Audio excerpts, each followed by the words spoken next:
Ucapkan dengan sadar. Kita doain siapa? Ke kanan. Dan kita doain siapa? Ke kiri. Tapi kita Assalamualaikum warahmatullahi wabarakatuh. Assalamualaikum warahmatullahi wabarakatuh. Kembali lagi, kita menyia-nyiakan sesuatu yang kita sudah tahu adanya di sini. Makanya larangannya dalam baca Quran, la tuharrik bihi lisanaka lita'jala bih. Inna alaina jam'ahu wa qur'ana fa idza qara'nahu fattabi' qur'ana. Jadi kalau dibaca ayat itu, ketika kita mau baca ayat, seakan-akan dengerin dulu kita dibacakan. Nah, kalau di sini ditadaburkan, saya baca dulu. Misalnya contoh ini. Innallaha yajzil mutasaddiqin. Saya baca, ibu mendengarkan? Dengerin dulu, simak dulu bacaan saya.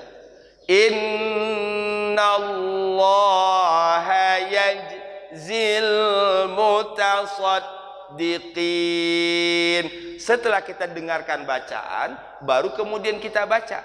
Fa idza qara'nahu, kalau kami telah selesai membacakannya, fattabi' qur'ana, ikutilah bacaannya. Faham? Jadi seakan-akan di dalam sholat tadi kita, walaupun ayat yang kita sudah hafal puluhan tahun, ada dua kita lakukan. Pertama, seakan-akan kita mendengarkan Allah membacakan ayat ke kita, baru kemudian kita baca.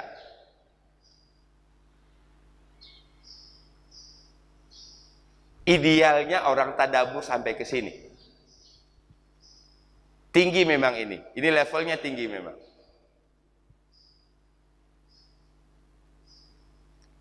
Jadi ketika kita baca Quran itu ada dua.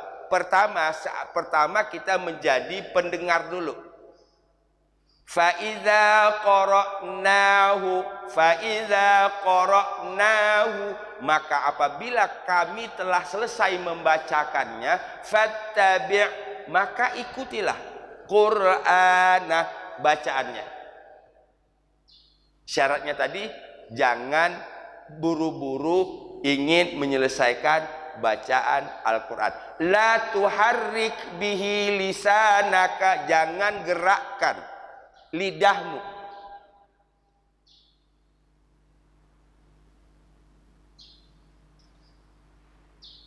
Ini hampir setiap kali tadabbur saya sebut, karena substansi tadabbur itu di situ. Lisan, pikiran, hati. Yang paling gesit itu lisan. Yang paling gesit lisan. Paling cepat ini lisan bergerak. Ngerti nggak ngerti, jalan aja dia kadang-kadang. Pikiran lebih lama dari pikiran adalah hati. Sementara khusyuk itu ketiga-tiganya harus nyatu, baru disebut khusyuk. Ini paham? Sama juga dalam kita berbicara dengan manusia. Jangan berbicara apa yang mau kita katakan, tapi berbicaralah apa yang telah kita pikirkan. Gitu. Berarti ini harus jalan, ini sama ini harus jalan. Baik. Mudah-mudahan Allah sampaikan kita ke situ. Ini idealnya tadabbur itu sampai di situ. Idealnya tadabbur itu yang akan dibentuk, target akhir dari tadabbur itu apa? Berkolaborasi dengan indah tiga organ ini. Lisan, pikiran, hati. Apa yang diucapkan oleh lisan langsung dihayati, apa yang diucapkan oleh lisan langsung dipikirkan. Memikirkan dan menghayati satu teks, maka akan menghasilkan poin keempat. Apa poin keempat? Rasa.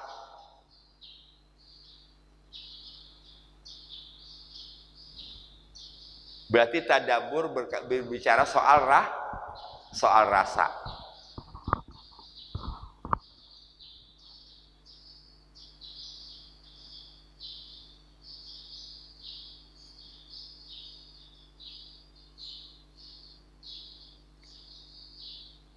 Satu.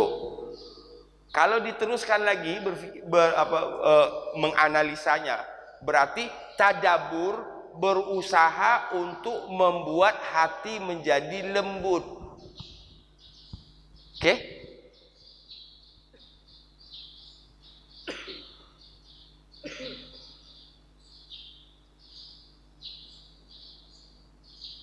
Saya contohkan Nabi begini. Dalam satu ayat.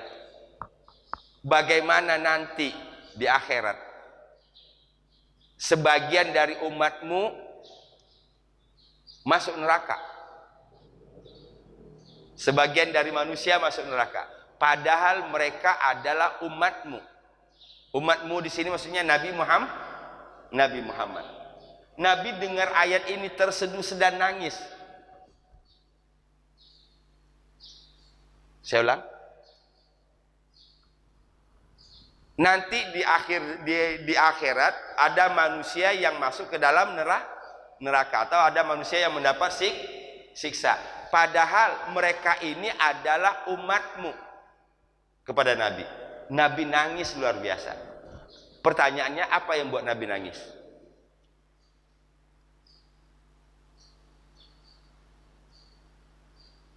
Satu alasan di sini, karena lembutnya hati. Kelembutan hati itu dibungkus oleh bahwa Nabi merasa punya tanggung jawab terhadap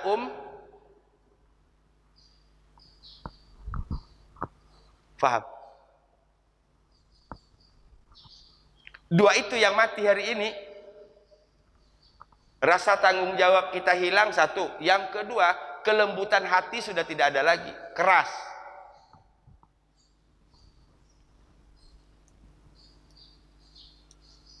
Mengapa hati menjadi keras? Karena jarang didengerin. Mengapa hati menjadi keras? Karena kata hati jarang didengerin. Yang terus didengerin adalah kata nafsu. Fahim? Sekali nggak didengerin, dua kali nggak didengerin, lama-lama dia ngambek, terserah dah. Gua nggak mau dengerin lagi. Itu yang terjadi. Karena yang selalu kita dengerin, yang selalu kita perturutkan adalah hawa, nafsu. Sementara bisikan hati jarang didengar. Dan jarang kita berbisik dengan hati.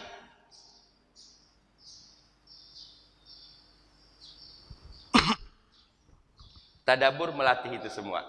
Mudah-mudahan Allah lembutkan hati kita. Ya Latif, Ya Khabir, Ya Latif, Ya Khabir. Ya Latif, Ya Latif, ultuf bina. Wahai yang maha lembut, wahai yang maha lembut, lembutkan kami. Ultuf qulubana, lembutkan hati kami. Ya Latif. Kebahagiaan itu berawal dari hati yang lembut. Itu dia. Kesuksesan hablum minan nas berawal dari hati yang lembut. Maka ada ungkapan man lam yashkurin nas lam yashkurillah. Apa artinya itu?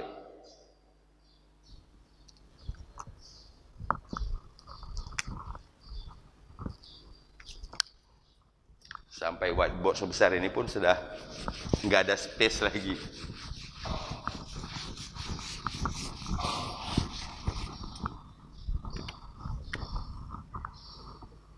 Man lam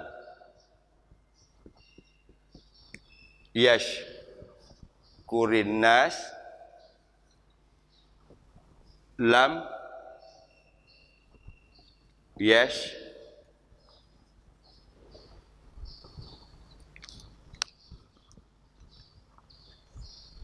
man lam yashkurin nas lam yashkurillah. Siapa yang tidak pandai berterima kasih kepada manusia, pasti tidak akan bersyukur kepada Allah. Lam yashkurillah. Berterima kasih atau bersyukur ini bahasanya tergantung kepada siapa. Kalau dengan manusia disebut dengan berterima kasih, dengan Allah disebut bersyukur. Terima kasih dan syukur sama, membutuhkan kelembutan hati. membutuhkan kejujuran.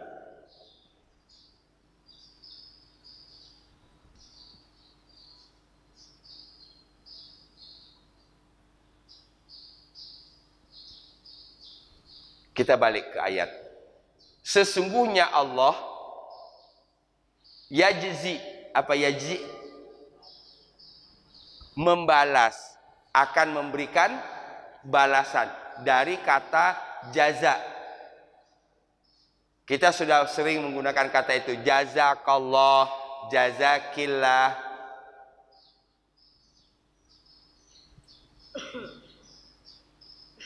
Ujungnya khairon kasiro, ahsanal jaza. Tinggal kadang-kadang kita menggunakan kata gantinya yang suka keliru. Jazakallah untuk laki-laki, jazakillah untuk perempuan. Saya tidak sedikit saya dapat jazakillah Pak Ustadz.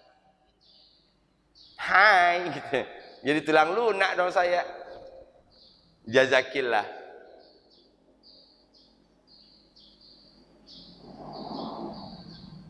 Innallaha, sesungguhnya Allah, yajzi, dia akan membalas, dia akan memberikan balasan kepada siapa? Mutasaddiqin, orang-orang yang bersedekah. Yuk kita bawa pulang satu saja. Satu aja kita bawa pulang. Mudah-mudahan kita masuk dari salah satu ini. Ya,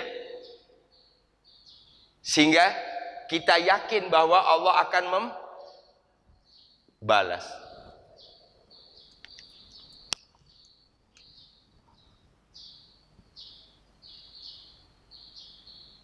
Dalam hadis lain, man kana lahu ilmun falyatasaddaq bi ilmi, wa man kana lahu malun falyatasaddaq bi malih.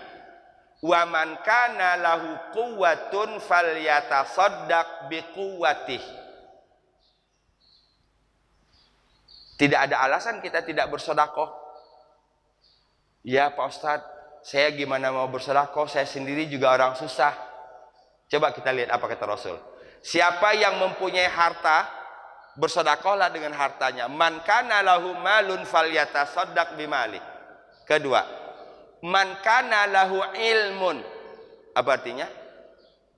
Ilmu. Siapa yang punya ilmu, falyatasaddaq bi ilmi, bersedekahlah dengan Jadi dari sini saya berharap sedekah tidak selamanya pakai fulus. Kalau sedekah pakai fulus, maka tidak semua kita mungkin bisa melakukannya. Betul? Satu. Yang kedua, kita banyak bersedekah, ada yang lebih banyak dari kita lagi. Yang ketiga, man kana lahu quwwatun. Apa? Siapa yang punya kekuatan, falyatasaddaq biquwwati. Ibu dari belanja? Iya. Maaf, boleh saya bantuin angkat tasnya? Enak banget. Pagi-pagi kita sudah bersedekah itu membantuin orang ngangkat tas. Nenek-nenek ngangkat tas yang berat banget kayaknya.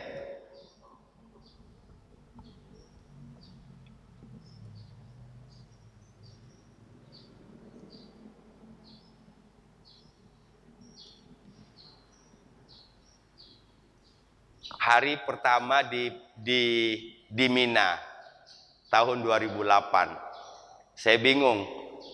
Kalau di Masjidil Haram saya bisa intikaf di masjid. Ketika di Mina, kita mau ngumpul di maktab, itu ngelihat orang pada tidur, pada ngorok. Iya kan? Waduh, ini kita gimana ceritanya? Dan saya tidak termasuk orang yang bisa tidur siang. Saya doa pada Allah, ya Allah, beri petunjuk saya. Apa ibadah yang bisa saya maksimalkan di sini? Sambil menunggu waktu melontar, kan itu? Iya, kita di sana kan nunggu melontar. Malam ini jadwal melontar. Berarti kan selesai dari itu sampai besoknya kita nggak punya kegiatan khusus kan? Itu hari pertama di situ. Saya ke pinggir jalan, begitu ke pinggir jalan baru beberapa menit, excuse me, afwan. Oh, Masya Allah, Allah tunjukkan saya. Sebentar-sebentar ada yang nanya, excuse me, tahu alamat ini? Afwan, tahu tempat ini? Oh, jangan-jangan Allah suruh saya ini nih, ibadah saya ini di sini. Orang pada negor saya semua, mana saya pakai baju koko pendek, tangan pendek, nggak pakai kopiah. Panas-panasan itu kan luar biasa. Tiba-tiba seorang nenek dari Maghribi. Ini pelajaran juga kita kan kadang ya. Jadi bukan hanya orang Indonesia, biasanya juga gitu, nggak ngukur kemampuannya. Tentengan kiri kanan ini. Sementara jalanan itu padat dengan orang, padat dengan bus, dia mau nyari tempat. Itulah pertama saya melantarkan, begitu pulang nganterin orang lagi. Saya cuma satu, modal saya tekad. Sedikit punya modal bahasa. Kedua punya modal tenaga. Kalaupun nggak bisa bahasanya, tinggal nanya. Nggak bisa bahasa Arab, bahasa Inggris, nggak bisa bahasa Indonesia, banyak kok. Tapi niat mengantarkannya, mencari alamatnya itu yang penting.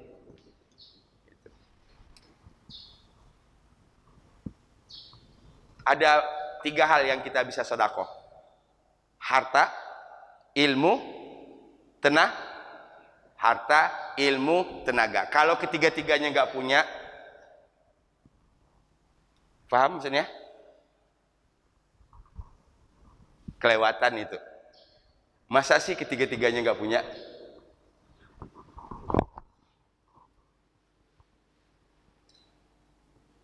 Nah ini satu landasan kita bersedekah, mensedekahkan ilmu kita, mensedekahkan tenaga kita, karena satu keyakinan, yajzi, Allah pasti balas. Itu, Allah pasti balas. Jangan katakan Allah balas, Allah pasti balas, untuk menjadi keyakinan. Apapun yang kita sedekahkan.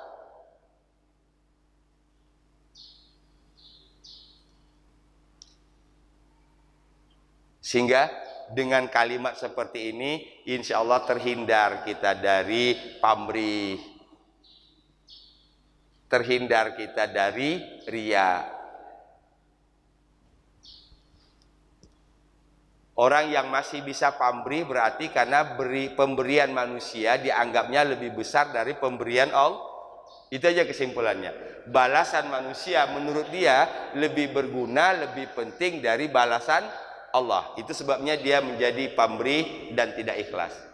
Kalau orang ikhlas nggak akan. Allah pasti akan membalas dengan yang lebih baik. Innallaha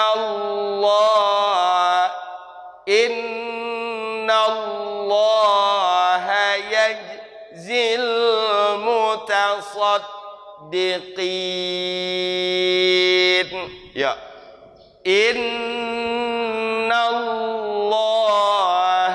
yajzil mutasaddiqin.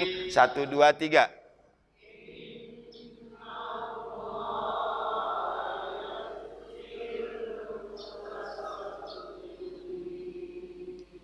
Innallaha yajzil mutasaddiqin. Ada yajzi, jim qalqalah sughra, zi ditekan, mutasaddiqin. Innallaha yajzil mutasaddiqin. Ya.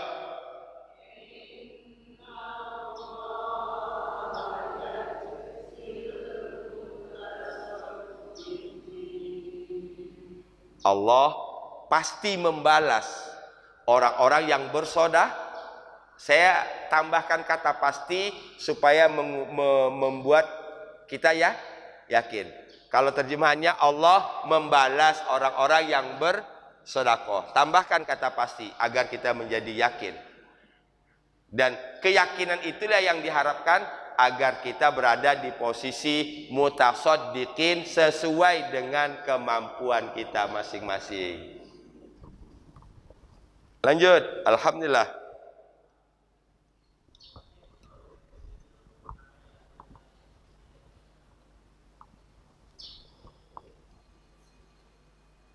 Nanti kalau dia disambung baru ianya di titik.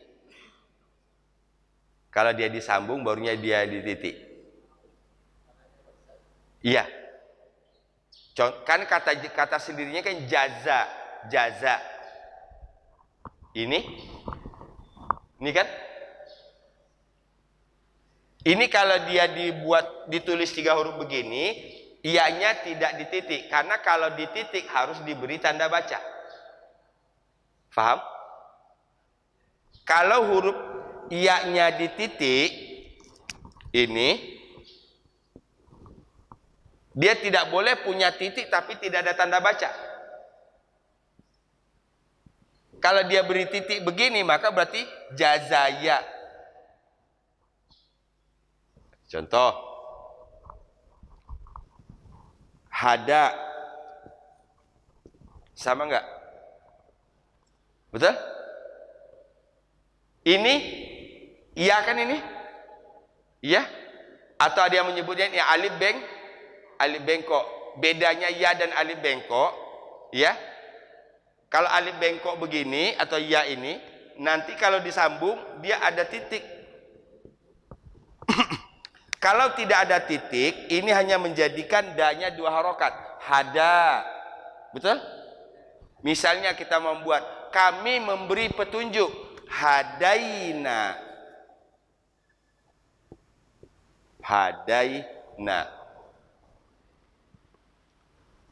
Apalagi ala, ini kata benda.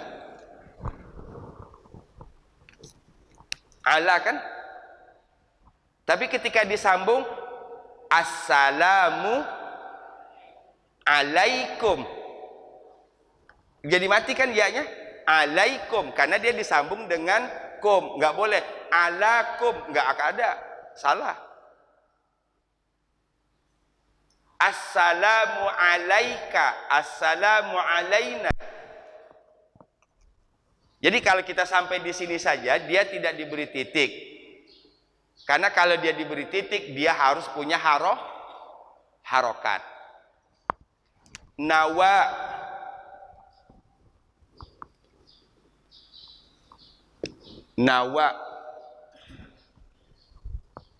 artinya dia berniat. Nawa artinya dia berniat. Kalau aku berniat jadinya lancar. Nawa itu ya. Itu. Nawa dia berniat. Kalau aku berniat, nawa itu. Nah, untuk memasukkan tunya, alif bengkoknya jadi punya titik. Dan kalau punya titik harus diberi tanda baca. Sholat, sama sholat. Sholat, iya kan? Sholat, dia telah sholat. Kalau aku telah sholat, sholaitu. Itu ya. Oke.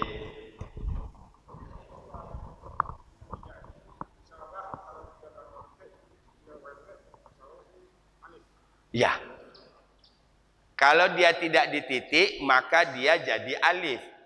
Alif membuat huruf fathah sebelumnya menjadi 2 harokat. Keren kesimpulannya. Mengapa disebut alif bengkok? Karena kalau tidak ada titik, dia berfungsi sebagai alif. Alif membuat huruf sebelumnya yang baris fathah menjadi 2 harokat. Kalau ada titik, maka dia menjadi ya.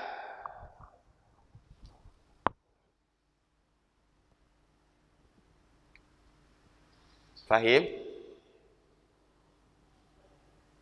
Tambah dibongkar, tambah terasa betapa sedikitnya ilmu kita tentang Quran. Ya, tambah dibongkar, tambah terasa betapa sedikitnya ilmu kita tentang Quran. Ternyata masih banyak lagi yang perlu kita pelajari. Mungkin dari segi baca kita udah gak ada masalah, kita udah tahu cara bacanya. Tapi hakikatnya kita belum tentu semua tahu. Mengapa tadi ya begitu disebut dengan alif bengkok? Dia berfungsi sebagai alif kalau tidak ada titik. Dan dia disebut huruf ya kalau sudah diberi titik. Karena kalau alif kan nggak bisa dimatiin. Betul? Alif nggak bisa dimatiin. Yang bisa dimatiin adalah ya.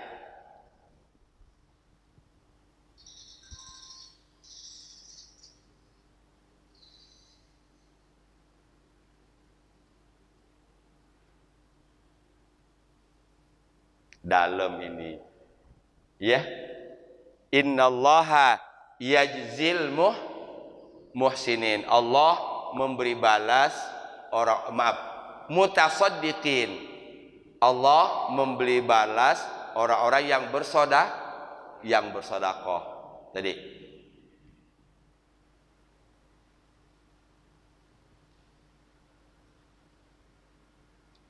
Tadi sodakoh tadi dari 3 kata, sodakoh, sodako, tasod, dako. Sodako benar, sodako membenarkan, tasod dako bersodako. Ada berapa tadi hal-hal yang memungkinkan kita bersedekah menurut Rasul?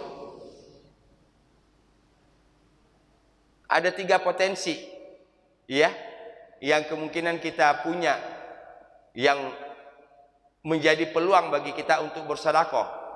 Harta, ilmu, tenaga. Gitu. Harta, ilmu, tenaga. Bahagialah kalau punya ketiga-tiganya, berarti dia bisa bersedekah lebih banyak. Harta dia punya, ilmu dia punya, kekuatan dia punya. Gitu. Dan kita sesungguhnya harus iri kepada orang-orang yang seperti itu. Ini kadang-kadang kita irinya kepada, oh dia beli baju baru, oh dia beli mobil baru, oh dia. Enggak perlu iri begitu mah, enggak perlu iri. Yang perlu kita iri adalah orang yang bisa bersedekah dengan 3 hal tadi. Ya. Bahkan bersedekah tadi disebutkan dalam kondisi lapang, dalam kondisi sempit tetap bersedekah. Alladzina yunfiquna fis sarra'i wad-dharra'i wal kadhiminal ghaiza wal 'afina 'anil nas wallahu yuhibbul muhsinin. Alladzina yunfiquna fis sarra'i, orang-orang yang menginfakkan hartanya di jalan Allah dalam kondisi sempit, lapang. Wad-dharra, dan dalam kondisi sempit. Dia bersedekah sesuai dengan kemampuannya. Kalau lapang, lapang banyak lagi sedekahnya. Kalau sempit, sedikit pula sedekahnya. Tapi yang dijaga adalah konsistensi. Gitu. Fahim? Wow, hari ini cuma menyelesaikan ujung ini. Apa waktunya yang cepat atau apa ini? Tadi saya berniat memang mau menyelesaikan satu ini karena informasinya dari 2 minggu yang lalu, hari ini akan ada saudara kita yang mau masuk Islam. Jadi saya diminta untuk mensyahadatkan. Tapi sampai hari ini tidak ada konfirmasi lagi ke saya. Ya, di hari Kamis kemarin pengurus sudah WA saya, Pak, semua persyaratan sudah lengkap. Ya, semua persyaratan sudah lengkap. Gitu. Tinggal nanti soal saksi-saksi. Saya pikir kalau saksi-saksi kan tidak sulit. Minimal 1 dari mereka kan gitu. Sisanya bisa kita. Gitu. Tapi sampai hari ini tidak ada konfirmasi, berarti tidak jadi. Ya itu sebabnya saya hanya memplanning satu kata ini tadi. Innallaha yajzil mutasad dikit. Tapi bukan berarti kita dapat sedikit hari ini. Sepotong ini jadikan sebagai keyakinan. Allah pasti membalas orang yang bersedekah sesuai dengan kadar sedekahnya, sesuai dengan kemampuannya. Dan kita mengharapkan jaza Allah itu semakin banyak. Kalau kita mengharapkan jazanya banyak, maka berarti tasodak kita juga banyak. Bersedekah yang paling mudah itu adalah bersedekah dengan ilmu dan tenaga. Ya, bersedekah yang paling mudah sekali bersedekah dengan ilmu dan tenaga. Maka berarti secara tidak langsung Rasul mengatakan bahwa orang Muslim itu harus berilmu. Gimana mau ngasih tahu orang kalau dia sendiri tidak punya ilmu? Masya Allah. Mudah-mudahan Allah berikan kekayaan materi kepada kita semua. Allah berikan kekayaan ilmu kepada kita semua. Allah beri kekuatan kepada kita semua. Sehingga kita bisa memaksimalkan 3 karunia Allah itu untuk bersedekah. Amin. Ya Rabbal Alamin. Tinggal kita menunggu jazanya Allah Subhanahu wa Ta'ala. Sampai ketemu Ahad depan insyaAllah. Ya Pak. Ya. Enggak juga sih. Enggak juga. Ya.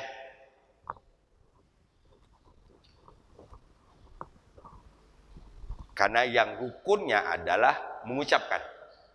Ya. Kalau wudhu pasti jauh lebih baik. Tapi kalau dibalikin lagi, bagaimana dia wudhu, dia baru masuk Islam. Kan gitu? Bagaimana dia wudhu, orang dia belum masuk Islam. Gitu. Ya. Sahabat Quran yang dirahmati Allah Subhanahu wa Ta'ala, demikian tadabbur kita hari ini. Ada banyak yang dibawa pulang? Tadi in, kalau mendengar kata in apa kesimpulannya? Kata benda. Satu, kedua jamak. Kalau mau bentuk tunggalnya gimana? Buang aja innya, gitu. Yuk kita buat pakai bahasa sesimpel-simpel mungkin sehingga mudah. Minal ghafilin. Tadi kalau ada in, cirinya kalau di akhir itu kedengaran bacanya panjang. Ghafilin. Oh, pasti kata benda dan jamak. Kalau untuk membuat tunggalnya gimana? Buang aja innya. Ghafilin, berarti huruf akhirnya adalah lam. Ghafil. Khosirin, huruf akhirnya berarti ro. Satu orang yang rugi khosir. Mukhlisin, huruf akhirnya sod, berarti satu orang yang ikhlas mukhlis. Fahim? Alhamdulillah. Mudah-mudahan terus diaplikasikan ketika kita mendengar atau membaca Al-Quran, sehingga insya Allah satu persatu persoalan ini dapat kita tuntaskan dan nanti akan membuat baca Quran kita semakin nikmat. Amin ya Rabbal Alamin. Subhanaka Allahumma bihamdika asyhadu an la ilaha illa anta astaghfiruka wa atubu ilaik. Wal afu minkum. Assalamualaikum warahmatullahi wabarakatuh.